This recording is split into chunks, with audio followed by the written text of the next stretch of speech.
ఇది మీకు తెలుసా? సంస్కృత భాషా విశిష్టత. మొదటి శ్లోకాన్ని తిరగేసి చదివితే రెండవ శ్లోకం వస్తుంది. రెండవ శ్లోకాన్ని తిరగేసి చదివితే మొదటి శ్లోకం వస్తుంది. ఇతరులెవ్వరికీ సాధ్యం కానిది, ఇంత నిగూఢమైనది మన సంస్కృత భాష. మొదటి శ్లోకం శ్రీరాముని స్తుతి, రెండవ శ్లోకం శ్రీకృష్ణుని స్తుతి.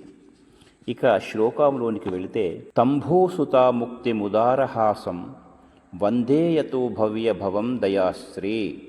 ఇది మొదటి శ్లోకం. ఇది శ్రీరాముని స్తుతి. దీనిని తిరిగేసి చదివితే శ్రీకృష్ణుని స్తుతి వస్తుంది.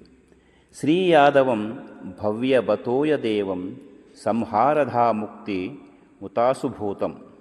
ఇది రెండవ శ్లోకం, శ్రీకృష్ణుని స్తుతి. ఈ శ్లోకాన్ని తిరిగేసి చదివితే శ్రీరాముని స్తుతి వస్తుంది. శ్రీరాముని స్తుతి తిరిగేసి చదివితే శ్రీకృష్ణుని స్తుతి యొక్క శ్లోకం వస్తుంది. ఇదే మన సంస్కృతం యొక్క విశిష్టత. దయచేసి ఈ శ్లోక రెండింటిని కూడా పూర్తిగా చివరి వరకు చూడగలరని విజ్ఞప్తి. మరిన్ని మంచి వీడియోలతో మీ శరత్ కుమార్ ఆచార్య.